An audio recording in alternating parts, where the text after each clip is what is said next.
What is up, everybody? We are here with some Final Fantasy VII Ever Crisis, and we're here to answer that question: should you pull on the new matte limit break banner, what I'm calling the Ronin banner? If you're new to the channel, guys, and you like what you see, hit the subscribe button, follow along with what we do here, hit that like button, comment down your thoughts on the banner down below, and let's get started. So I would like to point out that, again, this type of video, when I do these should you pull videos, this is not designed for those of you who have that favorite character that you have to have everything for. Again, this is designed more for those people who are trying to figure out, you know, do you have the parts to spend or the crystals to spend? Is this something to consider spending your crystals on if you've got that limited inventory of crystals? Or, you know, trying to figure out the overall usefulness of a certain thing. If, for example, you have to have everything for that character, then by all means pull on the banner. Just, again, make sure that you're able to pull the costume, because that is always the prize at the end. So, why do I call this thing the Ronin banner? Because Matt looks, to me, he looks like the Hawkeye in the MCU, the Ronin, when he becomes the Ronin in Endgame. Very much looks like that. He, like I said, it's what it kind of really reminds me of. I think they decked him out in purple in Endgame, even though I think it is supposed to be red. But like the blade looks exactly like the Ronin blade, or really similar at least. I don't know. That's the vibe I'm getting from it. So I'm calling this Matt's Ronin outfit. So let's kind of get a closer look at things. Got a little satchel here. The overall look of the blade, I like. The metallic look all the way through, and they got the red metallic, give that blood-like look to it. Matches really well with the outfit. We've got, what does it say, Vertex here on the outfit. I like the little straps hanging down, very Tetsuya-esque in the Roman design. The symbol on the back matches the little symbol here on the front. And you guys, little comfy tennis shoe looking boots on here, or shoes on here. Overall, I really do like the look of this outfit. I think it looks really good on Matt. We even got the little tag tuft here. So, again, overall, I really like the look of this. I think this looks like an awesome thing for Matt. Doesn't really look like a healer outfit, considering Matt does have a healer role, but I do like the look of it. Let's start with the outfit first. Offers reprieve. This is a solid stat for any character, whether it's healer, support, tank, or DPS. The ability to survive, you know, what would be death is absolutely awesome. The Dark Knight mask here does physical magic defense plus 20%, healing potency plus 10%. Really good for a healer, because now they got that survivability on top of the increase in healing. The weapon itself, the Deroplatis, or Deroplates, or Deroplates. I'm going to call it the Deroplatis. This is really similar to Aerith's Chimera Wand, and I'm going to do kind of a little bit of a comparison to it. I've got the Chimera Wand stats off to the side of my screen, so I can kind of compare things. There are some, you know, benefits as well as some downsides to this weapon in comparison. But let's just look at what this weapon has to offer first. So at just base 5-star, it's going to give you a boost P attack, buff debuff extension, P attack, heal boost, and all Asuna in the S abilities. Solid here. The weapon itself is going to provide 33% healing potency, or potency of 33% healing to all allies, so it's going to get that magic heal, 33% of the healing potency. P attack is going to increase from low to mid for all allies for 12 seconds, and if his HP is 70% or more, they're going to get a MDef boost of mid to high. Right off the bat, we're going mid to high. I love that. For 12 seconds. Okay, you get it up to OB1, and this is where I'm going to start the comparisons between this and the Chimera Wand. So, the magic heal is cast, we're now at 40% healing potency. Now, in comparison to the Chimera Wand will only heal 6%. Maybe it's 7% is what it goes up to, but I think it's just 6%. That's what I typed out at least. So 6%. This on its own, I mean, you're already doing 34% more healing to all allies, so it heals much, much better. P attack is still low to mid for 16 seconds. In comparison, the Kimura wand was mid to high for 16 seconds. So you're getting more P attack with the Kimura wand. MDef, 70% or more HP, which again, that was similar to what the Kimura wand did. It's going to go from mid to high still for 16 seconds, and that is exactly the same as the Kimura wand.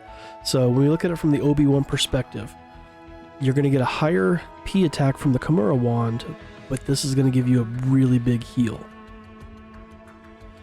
in comparison. Now, the other big comparison here is the R abilities. So the buff extension is exactly the same at 15 points. So if you're main-handing this thing, you're at 80%. The Kimura wand offers a boost to HP, while this offers a boost P attack to all allies. I do like this.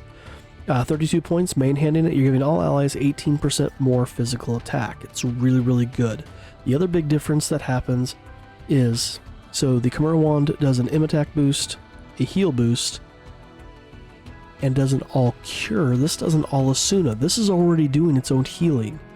You don't need that all cure spot. So the fact that this has an all Asuna, in my opinion, almost makes up for the 1 tier loss of P attack. Now again, this is assuming you need to worry about Asunas. If you don't need to worry about using an Asuna, then I think the Kimura wand might still be better. To a degree. To a degree. Because again, that boost P attack is also a really nice thing, unless you're, you know, already at a point where this is not going to be useful. Which I don't know why it wouldn't be. Taking it up to OB6. 43% healing. Again, the Kimura wand stays at 6% the entire time. The attack is now going from mid to high for 16 seconds. The 16 seconds is exactly the same as the Kimura wand. The Kimura wand at this point would already be high to high though. So this is going to take 2 casts to get you up to that high potency, versus the Kimura wand is just the 1, but you are getting that bigger heal boost out of it. MDef, high to high, 16 seconds, again exactly the same as the Kimura wand. The boost P attack has gone up to 40 points though, so now you're adding 22% to all allies' physical attack. Buff debuff is at 27, so your buffs are going to last for 120% longer. Absolutely awesome. And if you do manage to get it up to OB10, 47% healing to all allies. Again, now you're looking at 40% higher than what the Kimura wand was doing. I don't like that this stays mid to high. I really wish this would have popped up high to high. I do get it. This would be leagues better than the Kimura wand at OB10 if it didn't, or if it did go high to high here. But I do wish that would have gone high to high. And then MDef stays high to high 20 seconds. And again, that's exactly the same as the Kimura wand. The only difference between this and the Kimura wand is the Kimura wand does high to high for 20 seconds. So the Kimura wand does beat out the P attack here. However, though, your P attack to all allies has gone up to 46 points. Main-handing this, you're giving 25% more P attack to all your allies. The buff debuff extension is the same as the Kimura wand at 39 points, so you got that 150% effect duration. So, let's take away the comparison of the Kimura wand for a second, and let's look at just this banner on its own. Let's just assume the Kimura wand did not exist. This is a solid banner. I do like this banner. I think it's a great weapon for Matt. I think it's a great outfit for Matt. It works really well with his healing role. When we look at the stamp card, you're going to be able to get 2 copies by the time you get the costume, guaranteed. So you're at least at OB1. If you do go into the second page, you can get to OB4. And then it goes into the EX pages. You do have a chance of guaranteed 2 5-star or higher weapons, but those are not necessarily going to be Matt's. The rest of these are going to be that gear voucher token medal for the 11 million download celebration. This can be used in a positive way as well, because you can then take those and get yourself a secondary outfit by how much you pull. Metal exchange. Nope, wrong one. Here it is. You know, we've got the edged wings, we've got the electro armor, the Murasame battle garb, the pilot's jacket, and the Shinra full dress, as well as all these different weapon parts that can be grabbed as well. So it's kind of a not too bad of a thing to get those in here. So on its own, I think this is a great weapon, and if you're somebody who utilizes Matt a lot, this is almost kind of, I feel like, a must for him, because this really boosts some of his utility. Mix this with something like the Centipede. Come in here to the wish list, we're going to pull up his weapons. With the Centipede here, where you can get a huge heal boost. You know, even if you're offhanding this thing, you know, you're going to be sitting at, what, 31 points? I mean, you're getting 45% more to your healing potency, which is really going to help with that additional heal that thing's doing. Plus, if you are offhanding this thing, not only is it going to give you a quick little heal, it's going to give you the ability to up your PDEF. Not only for 14 seconds, but when you got your PDEF from this, you got your MDEF from the his little Ronin sword. Plus, this also gives you that buff debuff extension, giving you 26 points. Again, let's assume you're offhanding it, so 13, adding to the 39 you're already going to be getting. So you're at 52, you've almost got that maxed out. You're at 180% just from that. That's not a bad thing to tie in with it. Plus you're healing regardless of which ability you use. That's pretty solid there for Matt. I mean, obviously you got something like the prime number, which is going to boost heal potency. Not nearly as much as the Centipede does. It does a lot more healing though. But yeah, I mean, something like that would be awesome to mix in with this. He does have some other weapons as well. You got the Luminary Sword, which is going to boost magic attack, not necessarily as big, but you do get that huge buff debuff extension, which is really going to put you over that 200%. I would say the Centipede's a good thing to mix with this weapon. Now, what if you already have the Kimura Wand? Well, it kind of depends on where you got the Kimura Wand. I've got the Kimura Wand at OB2. So getting this thing to OB6 isn't a terrible thing. It's not bad. Now, if you already have the Kimura Wand at OB6 or OB10, is this as necessary? Not unless you're sitting on a lot of crystals. I'm not sitting on a lot of crystals right now, which is really kind of making me really think through this banner of what I would like to do. Because again, worst case scenario, I would spend 36,000 crystals. Really 3,000 less than that because I've got the 10 tickets. So I'd be spending 33,000 crystals, worst case scenario, to get to the outfit, leaving with 5,000 crystals. We've got the Final Fantasy VI crossover event coming back, which I probably will not be doing anything with. We've got the Dragon Quest crossover coming, and then we've got the 2nd anniversary coming. This is one where I'm not really sure. And it's a limited time weapon is the other thing as well, so this weapon will go away after this banner is done. You're not going to get a chance to pull it unless they throw it into another limit break banner. So that is the downside to not pulling on this.